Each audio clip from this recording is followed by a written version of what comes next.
So a lot of people reach out to me and say, Steph, I want to fight in the culture war. I want to save Western civilization. Well, I'm here to tell you that if you want to fight in a war, you must understand the laws of combat. You must understand the art of war. And luckily, you've come to the right place. You've come to the ultimate gigachad in intellectual, philosophical war. You're in the cavern of the genius. The samurai of philosophy is sitting right in front of you. So if you want to fight for Western civilization, you've got to understand that when you get in a fight, there's a very important thing not to be. So this is called being reactionary. You should not react, because if I'm in a boxing match with you, the thing I want you to do is react to me. I want to walk out and I want to throw a punch at you, jab you, and make you get all kind of flustered, and then you're going to unconsciously, without thinking, throw a punch back to try to get rid of me. And this is what I do. I try to predict those punches. I try to goad you, tease you, annoy you, poke at you to make you do stuff, and then you throw that big punch and I slip back and counterpunch you and knock you unconscious. You can see this too. Many great fighters do this. Muhammad Ali, Floyd Mayweather, Conor McGregor, all brilliant counterpunches. And they're dependent, their strategy is dependent upon their opponent's reactions. And they use the opponent's aggression and reactions against them to generate more force. If I punch you a normal way and you're prepared for it, that's one thing. But when you attack me and I punch you back, that's so much more powerful. Now, intellectually, in the world of ideas, reactionary behavior is present as well. It's something you should always watch for. In fact, the reason why many of us want to save Western civilization is because of a very smart and honest man, Jordan Peterson, who kind of stood up there the last while and started to say that there's something sort of wrong in the world. There is a culture war happening. And 10 years ago, no one really cared about Western civilization. But Jordan Peterson comes along, and various movements around that kind of sparked this energy inside of a lot of us and sort of said, you know, all is not right in the state of Denmark. Things are getting a little bit crazy out there. Something's changing, something's going wrong. And so what happens is we all started to react against the current trends. In fact, Jordan Peterson himself was someone from back in the 70s and 80s, had been studying Western civilization for a long period of time. And around about the 2010s or whatever it was, he had been in decades in the university system, but around about that time he sort of started to react. He started to get the hunches that there was something up, something was dramatically changing. The culture was dramatically changing and causing some surprising responses in him. I guess the way you could think about it is that he probably felt like someone in pre-Marxist or pre-communist Russia, and he noticed people popping up who were chanting the tarantula's words, as Nietzsche would say. The preachers of equality had become superordinate, and their ideology was now starting to spread to the kids, spread to the people around them. And the culture, that is to say the sort of experience of life in university, was starting to take a very, very drastic and radical shift, and Jordan thought it was a bad thing. So he puts his foot down and he says, all right, let's start talking about this stuff. And of course, this hypes an awful lot of people up. He voices the voiceless for an awful lot of people, and then boom, out of this you get this massive reactionary movement, this explosive reactionary movement. Now, this is not necessarily a bad thing. I'm not sort of turning around and going to say something like, you know, you should be like Buddha all the time, waiting in perfect alignment, ready to strike or ready for anything. So if someone starts punching you, you know, and you start reacting, that's necessarily bad. It's very natural that when someone begins to assault you, when someone commits war upon you, when they try to take your culture and claim it from you, it's natural for you to react. It's natural for you to try punch back, and sometimes that can even be good because it'll get you space and get them at least kind of doubting themselves on some level. But if you truly want to talk about war, if you truly want to talk about conducting and waging something like this, engaging in a culture war, you must think beyond reaction. You must be the counter striker. You must be the person with a strategy. Because what you see often is what's happening with Conor McGregor or Floyd Mayweather. They're sitting down and they're thinking about their opponents like chess. They're thinking 10 steps ahead of their opponents. They're reasoning from first principles about the task in hand. They look at the fight. They look at these two people standing up and they say, this guy's going to try to throw a big overhand right. And so Conor's planning out a counterpoint to that, a counterattack to that. He's planning for the reactions. He's thinking ahead. He's thinking from first principles, and he's focused on victory. He's not focused on reacting. Now, this is something you do not see in the realm of culture much, and this is what we're going to talk about today. Now, the big question you should ask, instead of being reactionary, is how to think upon first principles about what is culture. We'll talk maybe about waging war on culture, but you can't understand what a culture war is without first understanding the principles of what is culture. And culture is many things. In the simplest level possible, culture is the right hemispheric felt experience of life that you live through when you go about your day. What is it like to live? How much of a meaningful and intoxicating experience is it to wake up and actually go through the sequence of events that make up your normal day-to-day life, and how much is that filled with purpose and beauty, and how much of an art is your life? You can think about the experience of a farmer 700 years ago, and nowadays we make this very interesting arrogant choice where we say, for example, our lives are better because we have televisions and we have advanced medication that can help us with niche surgeries, high trauma surgeries and stuff like this, and we have space flight and we have cars, and we assume that we are for some reason better than some ignorant, illiterate farmer who lived in Sicily and just harvested wheat and pork and ate pasta all day along with whatever kind of crazy mincemeat they make down there or something like that, and walked around speaking Italian. But the thing is that is their life, is their felt experience, what would that be like? What would the experience of their life be like? They would wake up with the sun. Their hormones would be in sync with their circadian rhythms. Everything is working correctly. Their pineal gland is sparked. There's no fluoride in their water. They're getting up. They're walking outside into their village and they're talking to 150 people that they all know intimately. They have a girl that they've been married to since they were young. There's no problems. Well, maybe they're Italians. Maybe there's a little bit of cheating going on, whatever. But it's all good. They get over it. They figure out ways to get over it. They've got music that they all make together, and it's their ancestral music to have for hundreds of years. They eat food that grew out in their back garden. There's no need to go to Whole Foods to buy organic stuff because it's all there. They've got a dog that they've raised themselves. They're 22 years old and they've taken on many responsibilities in life. They might even have their own house that they're building and all this stuff. And the felt experience of their life would not be that bad. In fact, this is quite famously shown in studies and stuff like that about people in Sicily who live very long because their lives are very relaxed. There's a great experience of life, and the food quality is quite high, and their diets are high, and they've just got a lot of things going for them.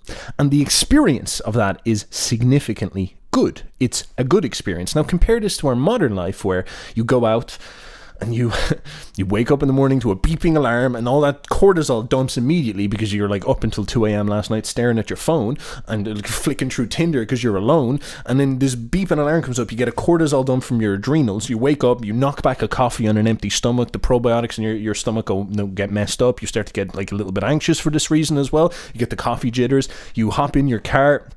Maybe you walk, whatever it is. You put on your headphones, you listen to Joe Rogan talking to you about something, and then you're switching to things only paying half focus. You eat some crappy made up meal that you've bought because you're reading about there's nutrition in it or something like this, or maybe a quick meal or something like this. You go to your work, you sit down, hunch over, bad posture, spend 8 hours a day wrapped up like Gollum sitting on a screen writing about things, or complaining about the state of the world, writing about how we need to change the world and we need to change culture because you're unhappy, because your body is full of inflammation. You live in this present experience of hell, and so you want to see the world transform into something that will be more ideal, and essentially you abstract out a ideology to explain to yourself that you need to escape from your reality without understanding that your main problem is that the actual reality around you, perfectly in your control, is something that you need to take responsibility for if you want to escape.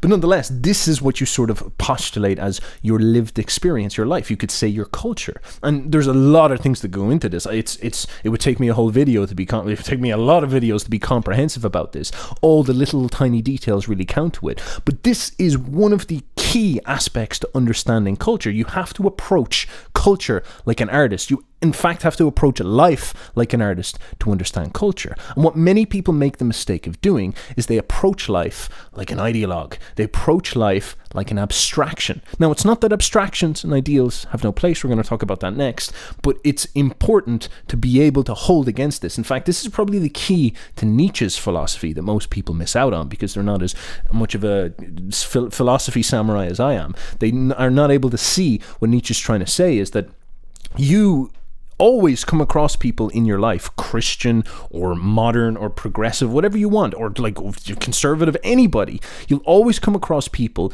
who are not able to engage with the true lived felt experience of life and actually fight the war there, because their life sucks and it's hard. Their experience of life is inflammation, cortisol, stress, inadequacy, feelings of doubt, all these type of things. Their actual lived experience, if you just map out their day, not what they talk about, none of the abstractions, just the actual lived experience, is hell, is literal hell. And this is a very Buddhist idea, is literal hell. And they're trying to, what they do is they can't deal with that. They can't face it. It takes discipline and effort to fix your diet. It takes discipline and effort to admit that you're an abrasive person that struggles to make friends. It takes discipline and effort to understand that, maybe you're getting rejected by girls because you're not good enough or something like this, or you're not working on yourself hard enough. It takes discipline and effort to be serious about your work and be serious about your job. It takes an awful lot of things that are hard to do in order to change your actual reality around you. So what we often tend to do is escape into ideals. We escape into abstractions. We sit down and say, how about I think? How about I create a ideology of how the world should change that is perfect for me? And this is escapism, if you want to talk about it this way. And this is a very, very bad signal. This is a signal of someone who refuses to do what is needy and necessary. It refuses to do the costly effort to change reality. And this is often one of the greatest signals of bad culture. One of the most dangerous things that you can see is crazy abstract idealism. Crazy escapism is the way you could say it. And it's a very jarring thing for most people, because I'm like a guy who talks about ideas. Me and you are in the realm of ideas. We're talking about abstractions. And we tend to be the most prone to this. We tend to be the people who are most likely to escape our reality. And we struggle with our reality. But that's why our job is so important, because if we've got that capacity to think abstractly, we can poison everyone else, because we might be better at talking than most people. We're like a cell that could be a benefit to the body, or it could be a cancer to the body. We'll be able to spread ideas more efficiently. But of course, if we're not disciplined, if we're not philosophers of the future, if we're not well-trained priestly types, we can't ground our thinking in reality and understand the true nature of our problem and the true nature of the problem of life and the true nature of helping people. And we can harass them with ideology and blatherbraining, and this actually puts them in a terrible place. This brings them down, fills their head with nonsense while their lives around them rot and turn into crap. And what you notice all the time is that as cultures fall, they tend to become more ideological. This is now, again, a very Nietzschean statement, but you see it, for example, now. An awful lot of our felt experience is dramatically crumbling, dramatically falling down, and our ideological purity is rising because we are running away into abstractions. We want to change our reality. And of course, we're not going to do the discipline thing, which is to actually fix it. So we run off into these ideologies, run off into these abstractions. And this stuff can happen in hundreds of different ways.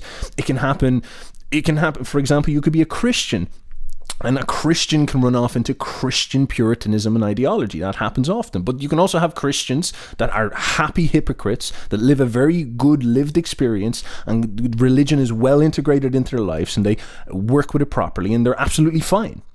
And this is more to do with human nature than any way of abstracting your way out of this. You can't escape these realities by blatherbraining and debating. This is the key.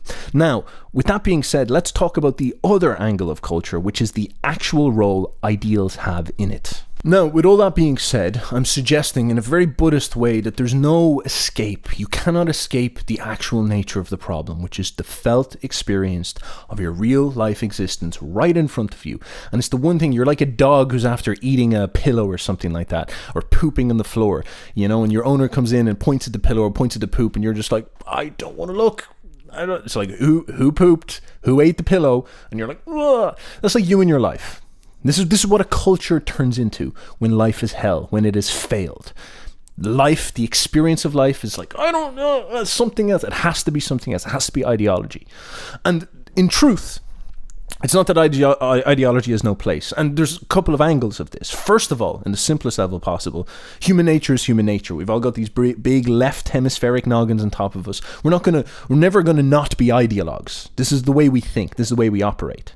Now, we certainly need to learn how to temper it. We need to learn how to tame it, which is, what Buddhism is all about. But at the same time, it's not like we're ever going to get rid of it. We just have to understand its context. Now, this comes down to our question about, all right, well, how do you deal with ideals? How do you deal with visions of the world, visions of how things should be? Because this is ultimately what happens with ideals. This is ultimately what happens in a culture, usually. We all live in life, and the whole universal principle is that to live is to suffer, to live is to struggle. And we often want to escape our realities, or at the very least escape to something more pleasurable and the simplest human experience and mechanism that you can have. You want to go somewhere else, and we struggle with gratitude all the time. Now, there's a lot of different answers to this, but some of the most simplest ones are, the religious questions, and this is why religions are so tied to good culture, because they temper the emotions of the individual and get them to engage with life around them. So, for example, the religion of Buddhism is trying to grab that propensity inside the individual to try escape into ideology or nonsense or the hell of their mind, and try to grab them and pull them down to this vision of Buddha, the Messiah, who sits down and welcomes in the world and radically accepts the reality around him as it is, and lets go of all that nonsense and all that chasing, and he gets out of the cycle of samsara, and he actually solves the problem of suffering by learning to accept and embrace reality as it is, and find joy in the little things, as unromantic that it is, that's something. And Buddha becomes an ideal for that reason. In Christianity, the exact same principle. Christianity is about sitting down, well, maybe close, maybe not the exact same, sitting down and looking at Christ and understanding that he is a man who accepted reality fully for what it is. He was a man who lived and accepted his destiny, his fate, his amor fati. And we all want to struggle and see ourselves escape reality and become these great heroes, or change reality and do all these type of things. But Christ is almost like the anti-hero. Everything about his life is a failure in some sense, yet he has the ultimate success. He wins your heart. But he dies. He doesn't conquer any empire. He doesn't conquer any nations. He gets crucified. He's treated as a prisoner, spat upon, and all this. But he still wins. And in some sense, it's about showing you that there's dignity in the small victories, the victories of your life, of facing the suffering straight on. And this, again, is another ideal. Now, these are great answers. These are really, really powerful for pulling people's heads out of the cloud and getting them to confront the problem, which is suffering, which is the stuff right in front of you, and getting you to wrestle with it properly. But as we said, and especially nowadays, we don't have strong ideals. People are struggling with Christianity. People are struggling with Buddhism, although they're trying. People are struggling with a lot of things. And so, even if you're like atheist or whatever, you're still going to have this religious function, this need to find an ideal that explains to you how to deal with your life. And so what you see on, you could say, the political left, or maybe the cultural left, is an interesting set of ideals rise up. The ideals of how the world should be to solve the problem of suffering. The vision of what is the right way to live. The vision of what is good. And this gives you this sort of idea that, and this is very abstract, this is its mistake, and this is why it's wrong on deep philosophical first principles. The abstractions are equality and freedom. People call them liberals, and this is interesting because and this is why I'm kind of bringing this up. A lot of people come into me and they talk to me about a culture war, and when I say something like equality and maybe freedom, you probably believe those ideals deep down. You probably actually want those, and this is why you're in a reactionary state, because you've never thought this stuff true, like, for example, Friedrich Nietzsche has. And so you're someone who sits down and says to yourself, all right, I don't like the left. They're crazy. What do I stand for? Now, if you stand for equality and freedom, you're pretty much not far off them. And the answer you have to suffering is close to this. You offer people an abstraction. If people suffer, you say to them stuff like, well, you live in the West, which is free, and you're equal to fail in this capitalist world. And that's good.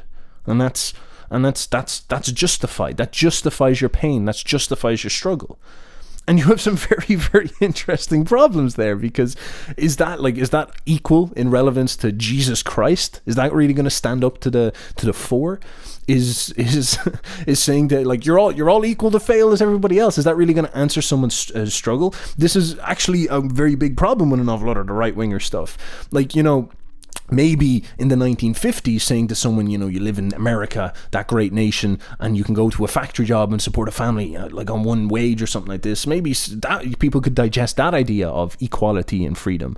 But nowadays, the idea of equal opportunity to participate in the workforce means being stuck in an Amazon warehouse delivering crap to a lot of people that you just don't believe in those jobs anymore. That's not victory, and you're getting crucified on minimum wage and stuff like this. It's not, and then you think from a felt experience of that's not, where's the justice in that? Where's the true engagement with life? You feel like you're getting screwed over, you feel resentful, you feel spiteful, you feel like you're losing or something like this. And a lot of people are trying to escape those jobs, and they run off into things like cryptocurrency and all this, whatever.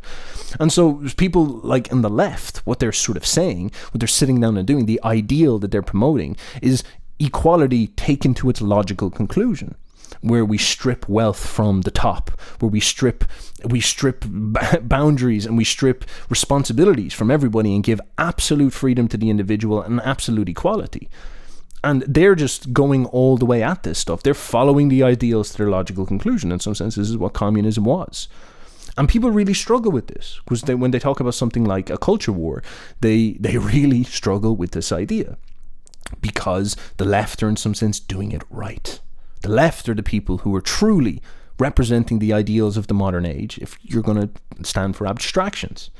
And if you're going to deal with the problem of suffering and have to come up with some type of explanation, the values, the ideals, the things that you can say to people when they're down there in the dumps. Before you would have come to them with Christ, but now what you're going to come to them is say equality and freedom.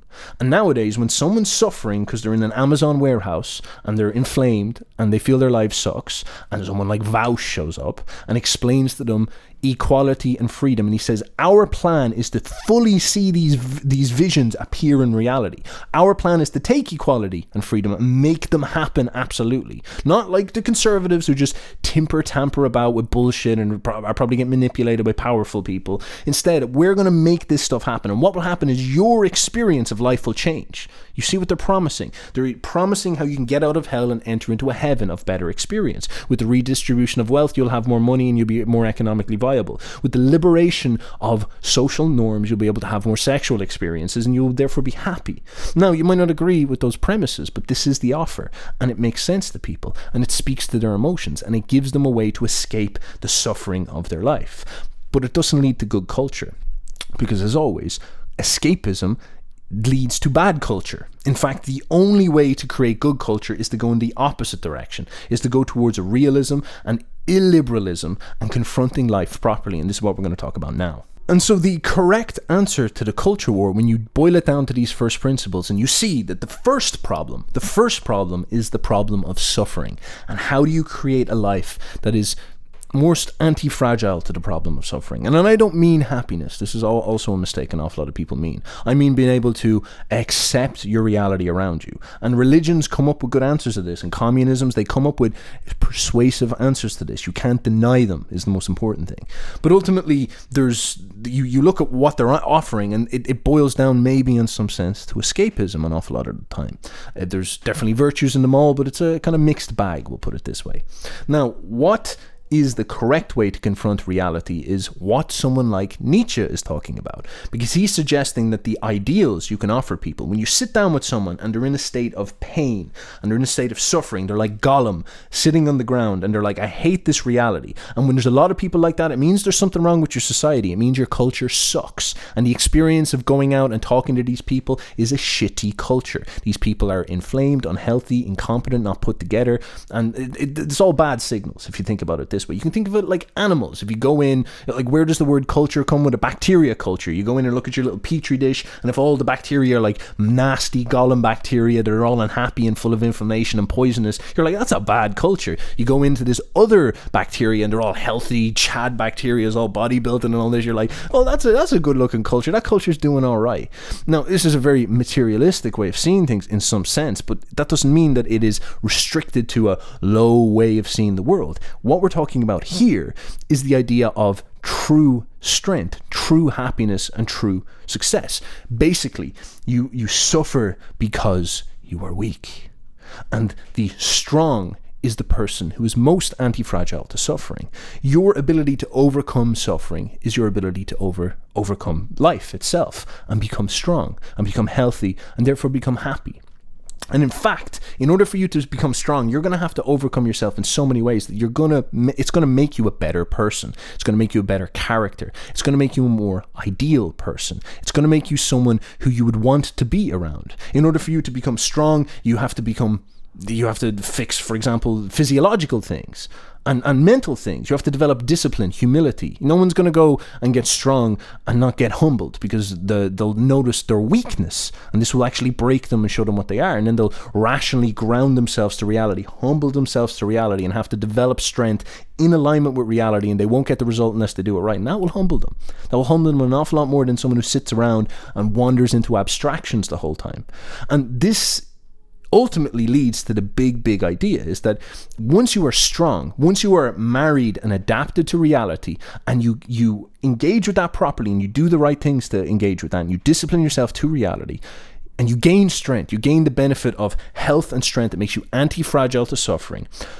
And this is so interesting about life. Life rewards you not just with strength, but with beauty. We always see beauty as strength as beauty. We always see what is strong as beautiful. They're deeply related. Now, they're not perfectly related, and we'll get to that in a moment, but they're deeply related. So the strong are always majestic. They always have a intoxication to them. And ultimately, a culture of strong people is a beautiful culture. And this is a very interesting problem, because you don't get, Nietzsche says this in one of his best passages, beauty is not something that you can just talk about. Beauty is not something you can just wish into existence. You can't abstractly blather to people about beauty. You can't talk about ideology. I can't talk to you about equality and tell you I'm going to change the world and make you beautiful. I can't talk to you about freedom and change the world and make you beautiful. You could give me the reins of society, and I could overhaul all of society under the name of equality or freedom or liberalism, but I'll never make you beautiful. You cannot become more beautiful until you sit down and actually develop capacity and strength and work in yourself. That's the only way that you can do it. The only way you can perfect yourself is by actually working on yourself. And this is where things become very powerful, because if you want to be beautiful, you have to do the work. You have to craft yourself. You have to change yourself. You have to put pressure on yourself to shape yourself. And it can't be given to you by an abstraction. In fact, the only way you can become beautiful is by confronting suffering. In fact, the beautiful are often those who confront the most suffering, and not necessarily even in their generation. It might be an ancestral confrontation with suffering as well. Those who are beautiful are almost like the fruit that is born after a long tree of struggle and stress and organization in order to get things right. And Nietzsche talks about this at length.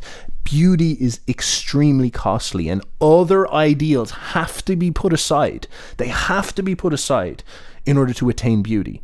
All right, so in our modern capitalist world of equality and freedom, these things must be put aside if you want to make someone beautiful, if you want to make a culture and a people beautiful. Profit and wealth, these have to literally be spent on beauty, on experiments, on testing.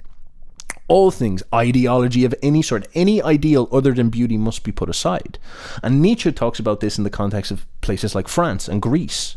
He sees these as some of the best cultures in the world. He actually calls them feminine cultures, because they had the sense about them to sit down and not be like Puritan, like very masculine energy of being like Puritan ideologues like you see in Rome or Germany or Judea. Instead, or the Arabs, instead of moving away from that, we're moving towards a feminine culture where they sit down, they drop all ideologies except for perfection and beauty, and the perfection in beauty. And we're not just talking about a bodybuilder style of beauty either. Like France is not known for being, like, of course they have strong strong people. They're one of the best militaries in the world. But it's not like a conglomerate of bodybuilders. Maybe Greece was sort of like that, but France not really. Because France was beauty in every direction possible. You hear people like Jordan Peterson talk about this. When he comes to Europe, he's astounded by how beautiful it is. And the reason why that is because for long, long centuries, many things were sacrificed at that altar. People took that stuff more seriously. Nowadays, you have people running around being YouTubers or going around setting up their Instagram profiles, and all of our sacrifice is made towards these short-term successes. And by short-term, I mean in the sense of a lifetime. But back then, for 1,000 years during the medieval times, people thought about building a church over 7 generations. And the architect that would perfect all the arcs and all this stuff went unnamed, went unknown. And the whole focus of theirs was not being addicted to social media to get their little dopamine stimulus. Their whole idea was about crafting perfection in that. And then, of course, there's perfection in you and I as well. There's like the French are known for their sort of manner, their style in everything, the grace, the natural grace within them. Things like gestures, speech, the style of speaking, the use of the hands, the mannerisms, the habits, the clothing. All these little specifics are perfected, are beautified. The focus of the people, and it's like a collective conscious thing, is focused on mastering everything and making it the most ideal possible. Now, this is really hard for people to follow because we actually live in an abysmal culture for this stuff. It's not like this stuff is absent. You'll go online and you'll find like lots of people, more plates, more dates. You'll find lots of people who are like bodybuilders are a good example of this, of people who are trying to perfect maybe this little area of life. And you'll go online and look at like clothes guys and tailor guys, and they're trying to perfect these little areas of life. And you just have to imagine that. Imagine if everybody was hugely into this and took this stuff very, very seriously, as Nietzsche would say.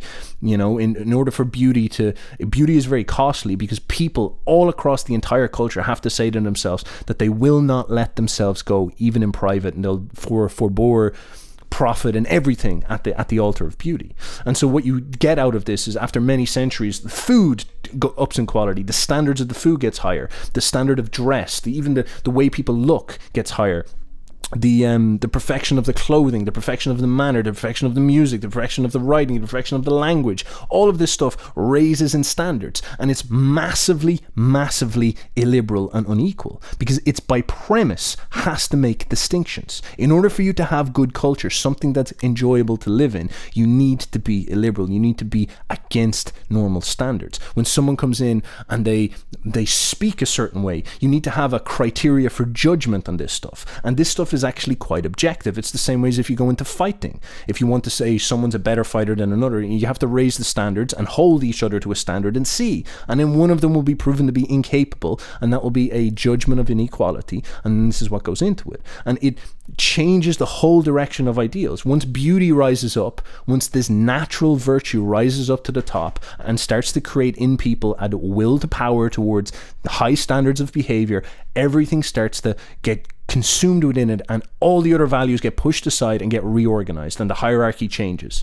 and equality gets cast aside as something that you're all equal to try raise your standards, and we're not going to unnecessarily oppress you. We're just going to sort of say to you that if you fail, you fail. You're free to try, but we're not going to put freedom and equality as some type of superordinate virtue or something like this. And in fact, it's this moment is how people perfect themselves.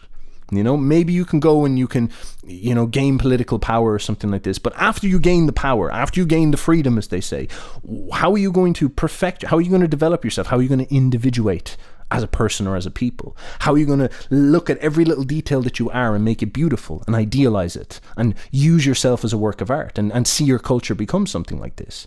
And in order for you to get into that mind, that's just a whole crazy way of thinking that people are so bad about. And it comes back to that very first thing I was saying. It's like as if all of a sudden you just woke up some morning and you're like a perfected Buddhist and you said, man, fuck this escapism. I'm not going to run off into ideology all day. Instead, I'm just going to look around me and be like, you know, what was the first hour of my day like? What was the things that experienced that? What was it like to wake up? How could I make that bed 20% better? All the little specifics. It's just specific thinking. How could I make that more beautiful? How could I idealize my sleep? How could I idealize my looks, my face, all these type of things? How could I idealize the way I speak, the manner of thinking? How could I idealize the art of thinking? You know, like, I'm not just saying you stop thinking altogether. I'm saying you start to take this different view on everything. How could I idealize my music and my art? art? How could I idealize painting or whatever it is? How could I idealize administration and social organization? How can I bring quality and style and standards to everything?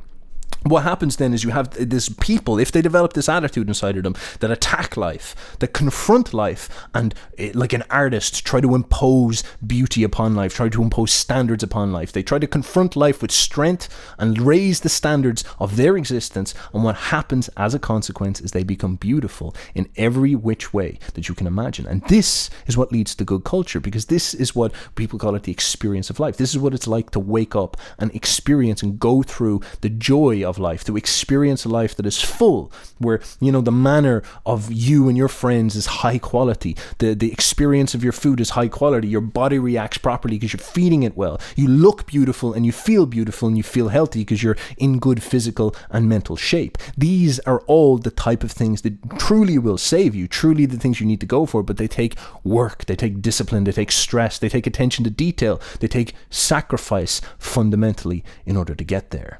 Now, these realities are a very difficult challenge for a lot of people, because how do you turn that into a political program, Steph? How do I get right hemisphere about my life and raise my standards in a liberal way? That's not really going to sell very well in a democratic society, is it? It's not really going to sell very well for political goals. And the truth is that politics and culture are like masculine and feminine forces in polarity. Nietzsche would even talk about this. In order to achieve a great political game, you almost have to go a little bit simpler, you know, more masculine, more blunt, miss out on the nuance, push forward like a ram driving to get something done. You have to make mistakes, you have to be sloppy, you have to be a bit crude and bashful. But of course, then once you've attained that political victory, in order to give it any purpose or meaning, you have to obviously start culturing. You have to start maybe opening your eyes up to subtle tastes and being a bit more open-minded and challenging your shadow and stuff like this. And this is the art of culture. This is where you get very, very right hemisphere. It's the feminine force coming into gear, and the sort of masculine purity goes away. And these two things are in sort of perpetual balance, and then maybe you'll over-culturalize and you'll get a bit sterile, and then the will needs to come back to give it a direction, and you're sort of dancing with these two things. And so the problem with something like a culture war, again, with this reactionary problem, is that a lot of people are only waking up to this stuff because the left, if you wish, have become politicized. And the reason why that has happened is because they've built this culture over a long period of time. And what's sort of been going on is people have been in the universities and they've been doing what these French people were back in the day, or these Greek people were back in the day. They're sitting down and they're trying to idealize human institutions, human behaviors. So for example, if I go in and I want to become a good singer, these singing teachers will idealize my natural ability to use my voice. They'll idealize what I am. I'm just an ape to them, and they'll try and make me a perfect ape, a better ape. They'll rise my ape quality. So when I speak, they'll be like, this is how you use your mouth to make the right mouth noises. And they have an objective pedagogy and standards that raises the quality of my speaking and my singing. Now, true culture is about lifting that stuff as high as possible and having a sense of what you're doing intentionally. As Nietzsche said, beauty is no accident. And the moral of a society is dictated on this. When you talk about something like what is right or what is wrong in decision making, what is good or what is bad in taste, this is what it comes down to. This is why Nietzsche would say stuff like morality is anti-life. What he means by that is our sort of abstract morality that pulls us up into deciding what's right or wrong in some strange ideological abstraction, instead of sitting down and dealing with life as it is and seeing that what is good and bad, what is tasteful and decrepit, what is quality and low quality. These moral choices are very obvious to us. They're just very difficult for us to accept because they impose standards upon us. This is the core meaning he's talking about. And this is what you have to do. You have to sit down and learn how to experience that criteria of life, experience that. And it's hard. It's hard to get that stuff serious. It's hard for you to deal with that. But then in the universities in with the left and all this, they sit down and they don't want to do those standards. So what they do is they go into the universities and they grab the same institutions. They grab your language and your speech and the manners of talking and the way you think about yourself, the institution of thought. They grab on these. They go into the universities, become the professors, and grab onto these and manipulate them and perfect them and idealize them in their own image. They add into them jargon. Do you ever wonder why I'm talking about jargon? Do you think I'm joking when I'm talking about jargon?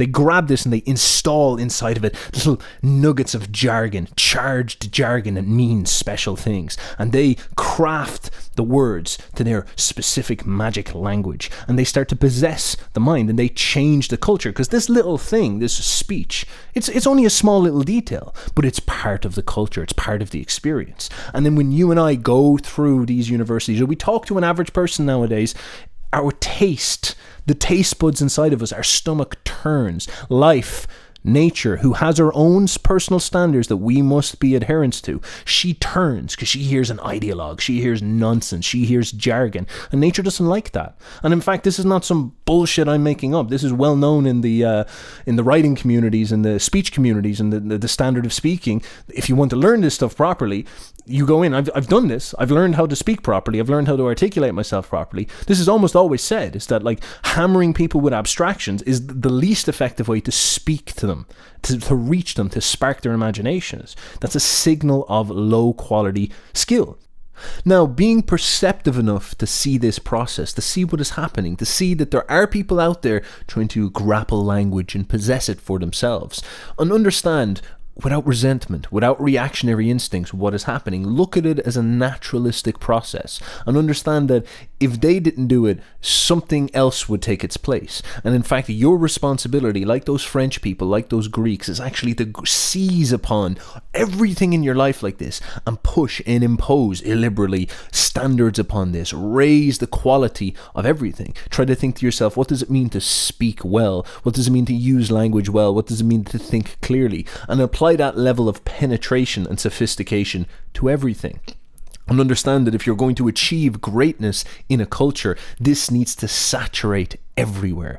Nietzsche, for example, said that when the reason why the Italians were such great singers is because all of them could sing. They were all singers. They were all interested in singing all the time, and they spent their time developing that aptitude, and out of them came great singers. It was a consequence. Us Irish are fantastic poets and fantastic drinkers. That's because we all get drunk and start rambling on in speaking in tongues, which produces this poetic quality. Maybe we tap into the primordial brain or something like that by doing this. If you want to achieve heights, you need to penetrate and saturate everything. It needs to be everywhere, and you need to have that level of obsession and that level of intensity, and you need to have this desire to possess these things, this ferociousness inside you that you want to perfect all these institutions within man. Because I guess within a community, this needs to happen among everybody. Everybody needs to hold themselves all to this standard. That's what a sort of good, healthy society, quote-unquote, culture is. Everybody pushing up these standards, and therefore it sort of like begins to resonate out of the people. They become a great people to be around. They beautify the world. You don't build a cathedral by yourself. But of course, on some level, this does begin with you idealizing yourself, you imposing upon yourself illiberal standards, you imposing upon yourself this ideal, this worshipping of beauty, and this makes you perfect and gives you a vision of what's higher and what's ascendant and what you should strive towards. To live is to suffer. To survive is to find meaning in the suffering, to find something to fight for, to find something to go towards. And this is, like Nietzsche often talks about the Greeks, and why are the Greeks so renowned as being these cultural successes. People, for example, often say that Socrates and all this is what the Greeks were all about. This is actually, Nietzsche disagrees with this in a brilliant way. And he says that Socrates was a sign of the decadence of Greek culture. When someone like Socrates came along and started to jargonize everybody's language, that's a signal that the Greeks were getting weak. And actually, what happens is you have Socrates, then you have Plato, and then you have Aristotle, and then the Greeks get conquered by Alexander the Great straight away after that, or Philip, Alexander's dad. Aristotle trained Alexander because he was enslaved by Philip. And it's kind of a signal that, like, when Socrates shows up, everybody looks at Socrates being like, oh, the magic jargon of the Greeks, and like that's when they were great.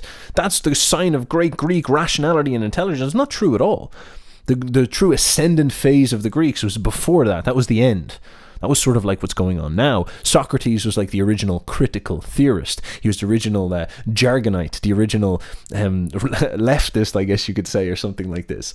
And this is not the phenomenon that you're looking for. You're looking for something before that. You're looking at the Greeks when they were sort of in this mythological entrancement, before they were rationally neurotic. They were sitting around and they had this energy, this fury inside of them, as Nietzsche would talk about. They had this aggression where they wanted to compete against each other, and they were getting these flashing images inside their heads, like psychotic schizophrenics, of these beautiful ideal forms and figures, like the great, good-looking statues that they all built. And this was giving them an ideal. This was giving them a physical manifestation of a higher man in front of them, a higher version of themselves in front of them, a perfection of themselves that they could strive to achieve, a physical image, and a whole host of different gods that they could worship, gods being idols, being ideals that they could charge towards. And it was sort of like a race among them all to become the most godlike that they could possibly can. They were chasing after the gods. They were trying to,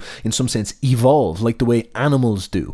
Like the way you can think of evolution as a neutral process that just happens. Imagine if you grabbed that and you said to yourself, I'm going to perfect everything about myself and I'm going to augment as close as I can to these ideals I have in my head, these images of perfection and whatnot. And people will obviously look at this superficially because they're superficial themselves, and they'll say, oh, well, they're just like the Greeks were just all trying to be bodybuilders. But the Greeks were known for having a comprehensive attitude towards perfection and education of the individual. They taught their children music, they taught their children philosophy, they taught their children speaking and rhetoric skills, oratory. They taught them, of course, physical culture as well. School for them back then was the gymnasium, strength, athletics, music, thinking, speech. All of it came together because all of this stuff is relevant. Because when you're trying to create something excellent, when you're trying to take a husk of a person, which is what you were born as, an untrained entity, and you're trying to take that and perfect it and rise it and make it into something higher, you need to train everything. Everything, every little detail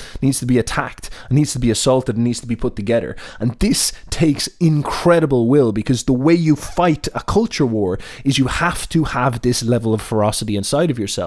And this is like waging a battle on 1,000 fronts. It is very, very difficult. But if you can allow yourself to have the imposition of that ideal upon yourself, if you can see perfection and highness and ascendancy and the image of something better inside of yourself and impose that standard upon yourself, you can actually do what is needful and improve yourself and see yourself grow in all these different ways and become a sort of rippling effect. And imagine if you found 1,000 people like that. What would it be like if you could, what type of culture you would form if you found enough people who are into self-improvement and self-development and what that really means, not some, LARPing about it or attaching to the jargon as people often do, but actually doing the needful stuff and perfecting the institutions within you, your strength, your health, your speech, your thinking, your clarity, the way you do everything, manner, clothing, and behavior, and knowledge of the world, interaction with the world, all of these things. You have to attack everything. I hate to break it to you, but everything has to be lifted up in this way, and this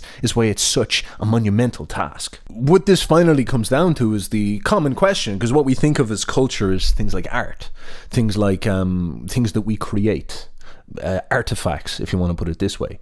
And the culture war is wrapped around this. It's like, what do you do? Like, we'll start memeing on the internet, is what people say.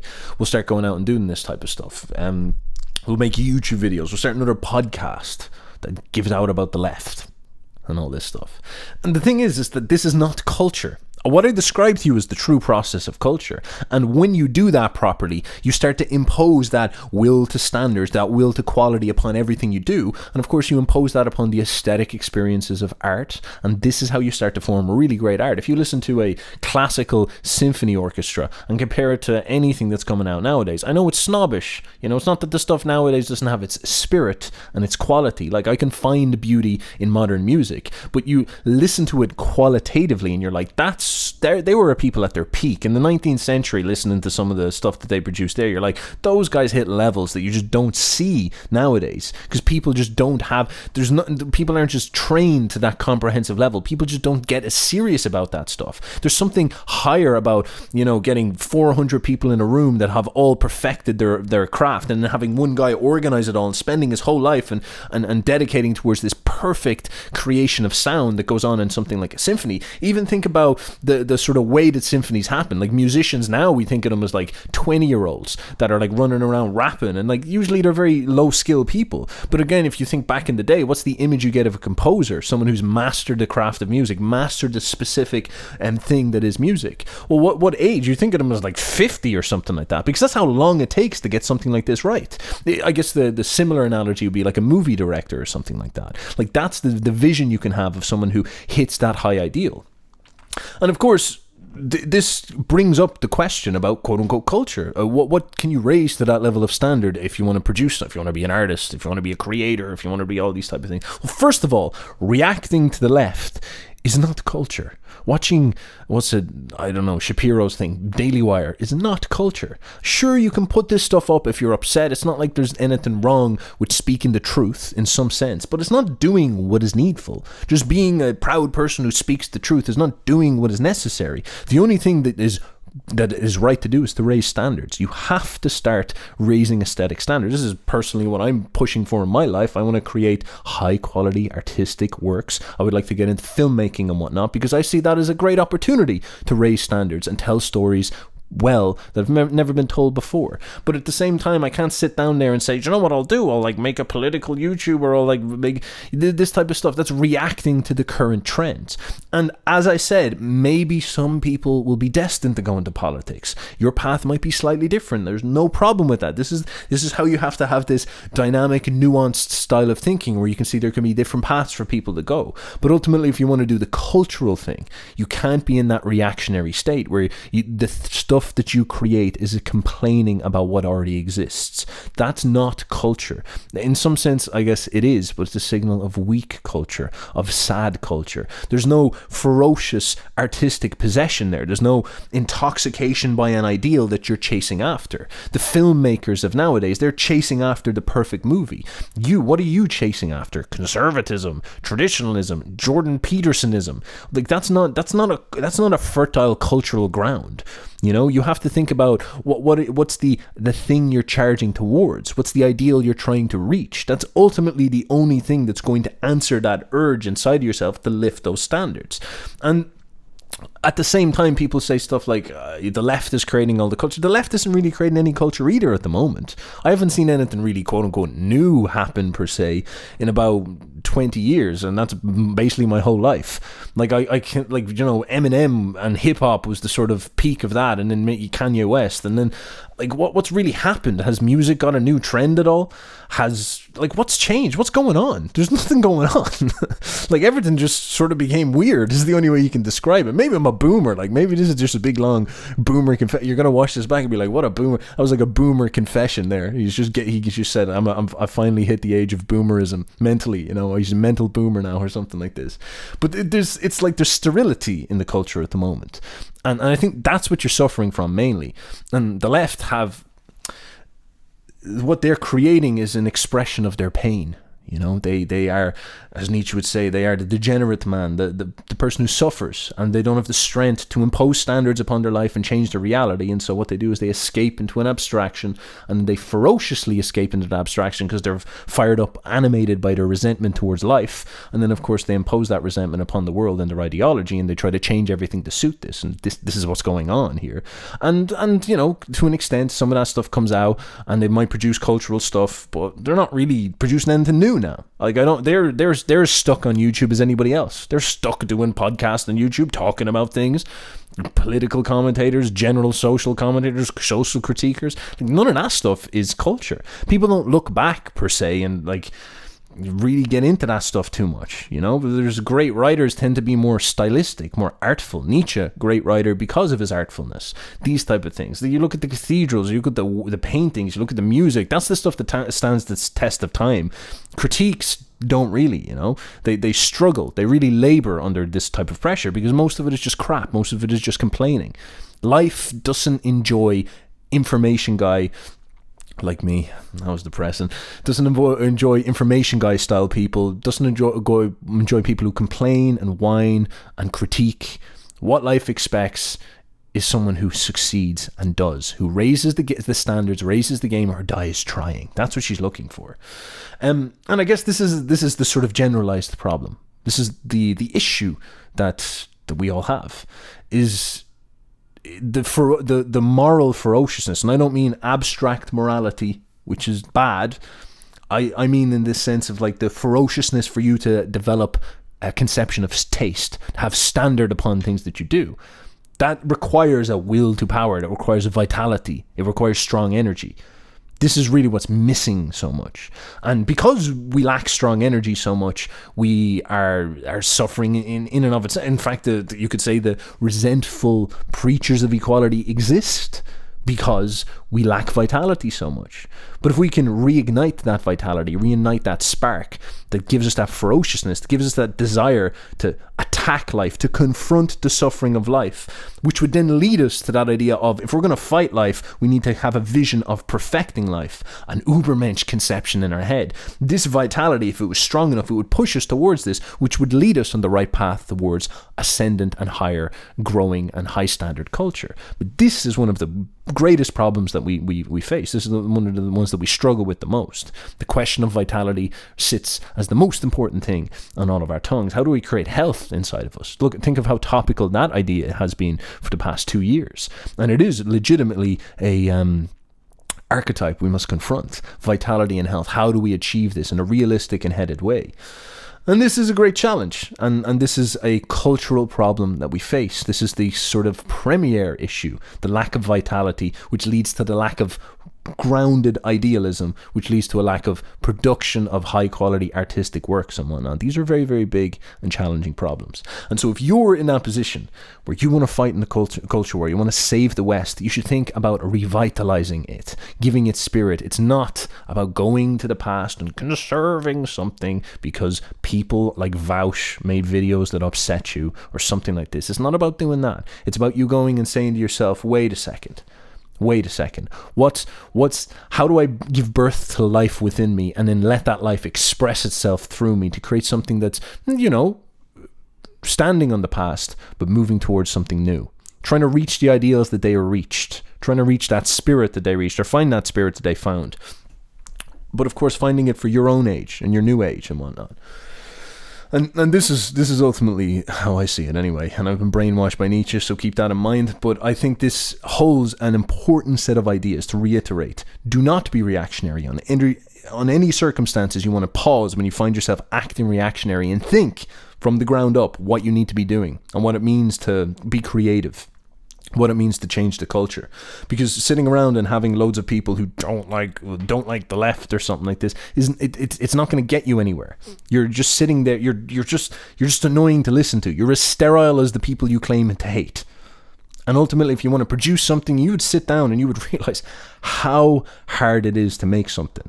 Right now I'm sitting down trying to figure out what it would be like to make a little animation, tiny little animation, and it's just so hard to get all these things put into place. It's difficult to raise your standards. And to talk about an idea of like a film or something like that, to have the right for me to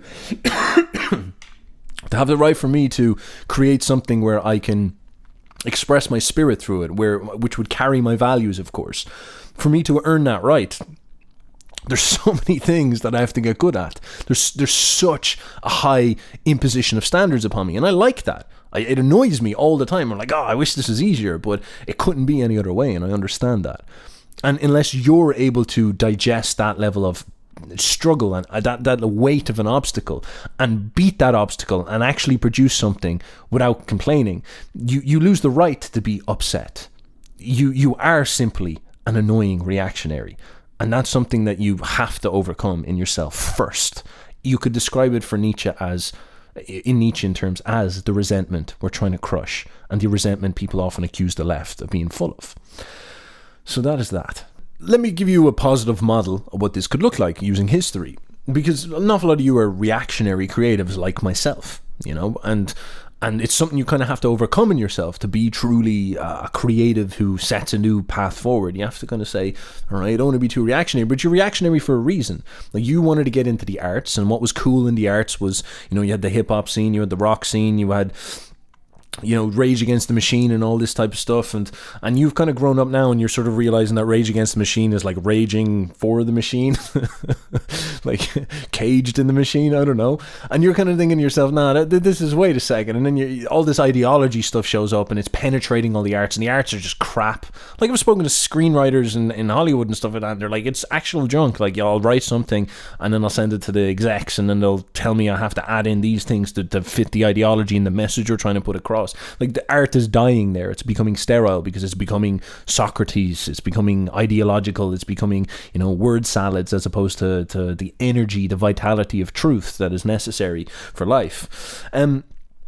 And this happens, this is just the way societies work. This is the way things work, I hate to say, but you're in a decadent time, as they might say. But this has happened many times before, and people have started from nothing and created new cultures quite a lot. Actually, one of the best ones to study is hip-hop. Hip-hop. Maybe you're expecting me to be like Ben Shapiro and be like, hip-hop's not real music. But this is not true. Hip-hop's a really well put together culture, and it happened organically as well, which is even better, because this is sort of what you want a natural energy, like a passion erupting up, and then you want people not to stifle it like Socrates and fill it full of jargon and kill it off, but you want them to, in some sense, consciously grapple onto it and then ride it like a surfer riding a wave or something like this. And so hip-hop was born out of the ghettos in the 60s, 70s and 80s, and you had a load of black people who were disenfranchised, and they had no way to get into white culture, and they couldn't afford guitars and all this to participate in the music stuff, or rare occasions they could get them, and so they had to deal with whatever they had, in order to produce something, in order to express their vitality, because these people lived in the ghettos, and they had vitality running through their bodies, and so they were like, oh, we want to dance, we want to start creating energy, we want to express our energy in a very simple, innocent and naive way. We want to express ourselves, and so they go and they get record players, vinyl players, and they start coming up with scratch mixing, which is just a very casual way of grabbing these big vinyl players and destroying the thing, but in order to get that repeated beat, so you have a nice and just scratch over that to keep that loop going. And then of course guys just get a microphone, or maybe they don't even do it without it, and they just start rhyming on top of it, and all of a sudden there you have a beat and words, and that's enough for music, and that starts to turn into the very, very early hip-hop culture. You have an MC, a guy who stands up and hypes the crowd, gets the crowd all hyped up, and you have someone scratch recording behind it, and boom, you have the black people in America creating their own culture, creating their own movement. And it takes years for this to kick off, but they're letting the energy carry them through, and it becomes more mature and articulated. You listen to early hip-hop and it's very kind of new and fresh and clunky and messy, and this is an awful lot of what an awful lot of this reactionary culture is like right now. It's clunky, it's messy, which is fine because it's vital. But over the long enough time, you see people like Biggie Smalls show up. You see people who actually take it to an art. You listen to them and you're like, man, these guys have really nice, very high quality. They're actually starting to develop this into something that you'd listen to. And this is around about the 90s, and this is when an awful lot of people started to get into hip hop. It's actually set up the modern paradigm. Hip hop and kind of really depressed punk rock sort of stood as the two dominant forces in the 90s, and things haven't necessarily changed that much. And this is where you see all of a sudden you have this culture that started in the ghetto among a load of broke motherfuckers who were sitting around making tracks to just have a party on the block, as they'd say, and graffiti comes along with this as well. All these really, it was very punk rock in this type of sense, these really city, urban, down to earth movements or whatever. And then now you have these guys who are perfecting it. You have characters like Biggie, Nas, Eminem, and all this stuff. And I don't know, this stuff inside out. Like, I've obviously a shallow view of it, but like, you know, I'm telling you what I see. And then out of this, these guys start to do really well. You know, Biggie's living in a mansion all of a sudden, and of course this is pretty good. It's a vital culture is now carrying some of its members to the heights of society, a signal of its success. It's making people successful. It's creating an identity for black people in modern life. These are all good things. And then, of course, what comes out of it is people like Jay-Z, Kanye West, as we talked about, Eminem. These guys basically get superstardom up at that point. Jay-Z's a billionaire now. Now, you think about that. In the 80s, how was the 80s? 50 years ago, you had, like, you know, I don't think there are many black billionaires, let's put it this way. And then they are now, after going through this, like, through this culture carried them to the absolute apex, to the absolute peaks. And it was their energy properly economized and sent in the right direction. And now they stand sort of in a position of great status and great success. They've really, like, the culture's really carried them in a great place, and you see many of their adherents do really, really well, which is brilliant. Like, good for them. And this is a new, organic, authentic culture that was born out of this, and it stands as something. It's a very interesting experience and phenomenon. And then another example is the Irish. I talk about the Irish the whole time. Same sort of thing. The Irish were oppressed by the English for 1,000 years. It's the, you know, the spiel, like, wow, I'll take a couple of shots and give out about it and all this. But in the 19th century, we were pretty pissed off about that. We had just been faminized. We'd just been starved by the Brits. And so what happens is the people in Ireland, the poets, felt bad for us. And so you had people like Yeats, you had people like the various poets, like John Kavanagh and all this type of stuff. They're boyos you probably won't recognise. But anyway, these guys were all sitting down and saying to themselves, all right, what does it mean to be Irish? And this is where we sort of come up with the Celtic identity. And so these guys all get around and start to create a culture where they're sharing poems and sharing ideas and researching Irish myth and researching Irish music and standardising an awful lot of this stuff and creating this a collection of things that represent Irish culture. So you have, for example, the Celtic ideas, the colours, the stories of Tír na Nog, the fairy tales, the sounds, you know, that sound, that typical sound you experience. All of this stuff is crafted here and really given resonance and power. And Yeats distinctly is like in the centre of this, and it creates this big image of the Celtic identity, the Irish person who's separate from the Anglo-Protestant, the Irish Celtic, Iberian, whatever character. And this is really strong and pregnant. And all the music you listen to, Irish trad music, if you listen to it, it's not necessarily like, you know, 1,000 year ago trad music. It's basically music that was freeze framed to the end of the 19th century, because this is when they standardized it. This is when they really got into this stuff. And these artists came together and built up this vision of the Irish identity. And then this carried an awful lot of energy forward. This culture created an identity, and the identity gave political focal point, gave them something to gravitate around, to rally around, and this is what allowed them to push forward against the English, which eventually got them their freedom. And this is how this stuff often happens, and it's an incredible story when you really look at it. Like what a crazy thing to free a nation from another a superpower as profound and majestic as England. And there's hundreds of examples like this. Another one would be maybe a bit more controversial, but the Italian futurists are all Nietzscheans, and they used to run around Italy. Before Mussolini, they used to run around Italy, and they were all making this art that was really modernist. They were like modernists. They were actually like progressives, is the way you think about them. And they were making all this art that was trying to like get people fired up. They'd like do these art shows and try and go in, make all these crazy arts with these sharp young angles. They were big into like energy, so they'd make all this art with like daggers in it and stuff like this. And people would come in and they're having like this schizophrenia. It's like taking speed or something like that. Looking at this art, it's all sharp angles. You're like, what the hell? What's going on here? And they'd try to hype them up and get them to start a riot. And it was like sort of politicized and all this, and these guys basically created a huge amount of energy that the fascists like Mussolini capitalized upon and took to its political end, if you want to think about it this way. And as I said, these things have happened before in thousands of different ways. The Romans, you could look at it, the Jews, you could look at it, you could look at the Germans, you could look at any people, and not just people but movements within people and everything. There's all these instances of culture. The French Revolution, you could say, was a load of people in super successful France got around and sat in coffee shops, drinking coffee for the first time, getting wired off Enlightenment ideas, and sort of deciding that they need to reorganize society along the principles of equality. And then boom, you have after that cultural moment, you have the French Revolution actually happen, and out of that comes Napoleon, and it's just crazy the way all that stuff worked. But this is how this stuff works, and you sort of sit in this situation where you're restricted to something as pathetic as being reactionary.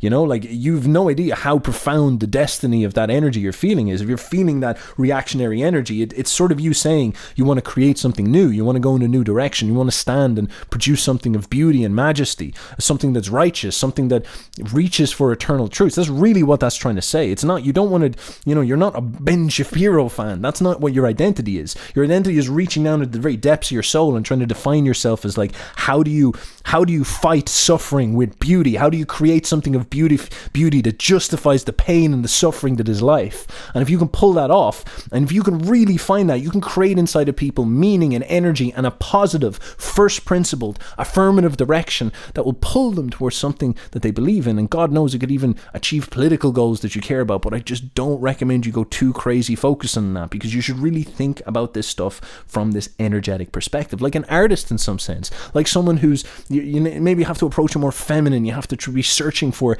energy, and you're trying to grab onto that energy and understand that energy, understand the energy like an emotion or a passion, something you can articulate and something you don't really want to articulate.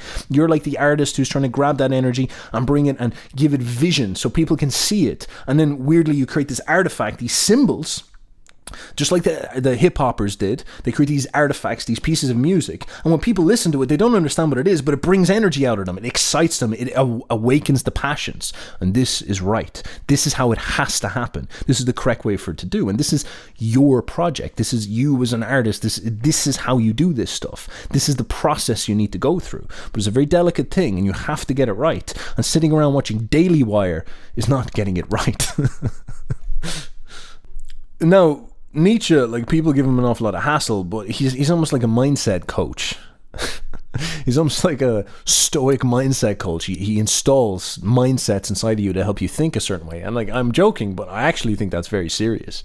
Like, from reading him years ago, he made me look at things a certain way, and he made me very wary of these type of patterns. And I never, it's hard to articulate them. I can articulate them now better than I ever could, but enough when I felt these reactionary feelings, as we all did, I got a little bit suspicious, and I kind of took a step back, and I was sort of like, wait, is this what I want to be? Should I just go up on YouTube now and build a YouTube channel, and then it'll just become like, Network with Ben Shapiro, and it'll become like a Daily Wire Part 2 or something like this? I don't think that's the way forward. And I start to think to myself, like, what are the things I'd like to create? What are the things I'd like to do? So I'm interested in art. I'm interested in creating something that's genuinely unique. I'm here like a talking head, and this is a great existential fucking struggle for me. Like, I'm here ranting about all this stuff, organizing my thoughts like some type of YouTube philosopher and all this. And it's like, is that the legacy I want to, is that really landing a knockout blow in this problem? Is that the legacy I want to leave behind? Does the world need another YouTube podcaster? We're all doing it, I guess, so that's the reason why it's showing up. But is that really it? Is that really it taken to a high art? In my mind, I'd love to go to the direction of making films, or making something that allows me to get my aesthetic vision onto the page, music, film, whatever it is, and just go all in on that.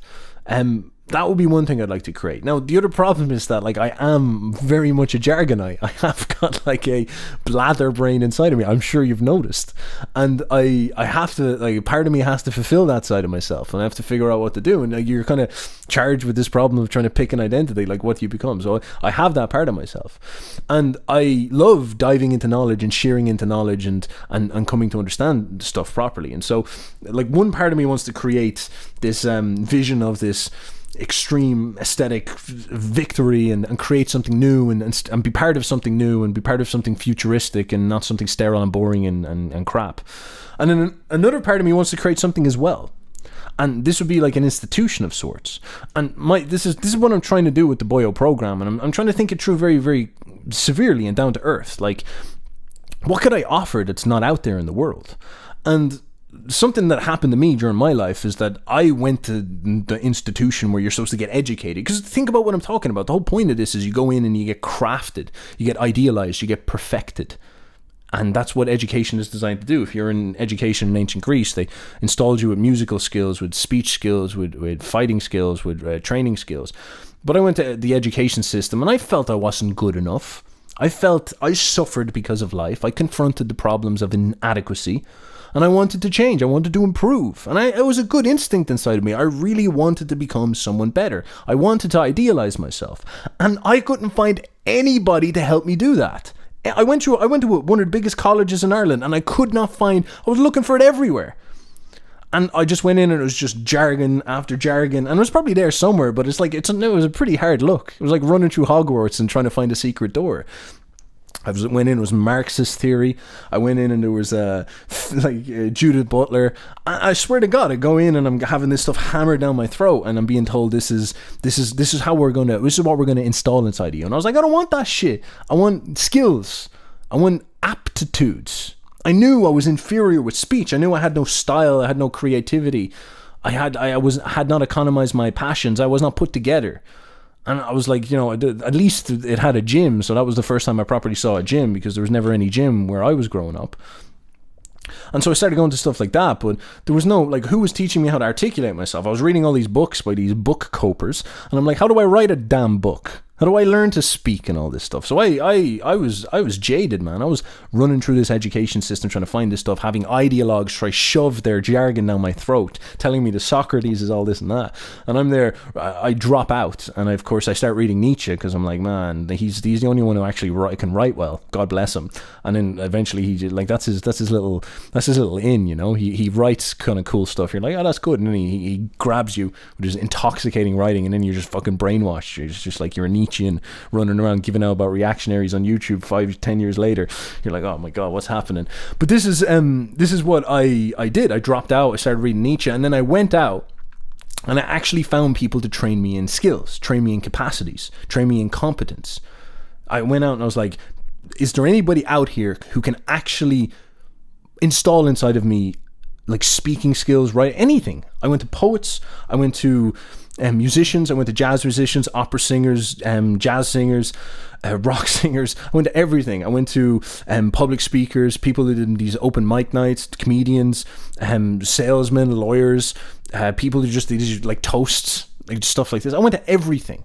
And I was like, teach me something that will just make me more articulate and organized. And it was a very messy curriculum I sort of made for myself. I was just running around trying to find as many free things as I could, and then the ones that cost money, I would pay them. And I was just trying to improve. And an awful lot of that stuff served me so well.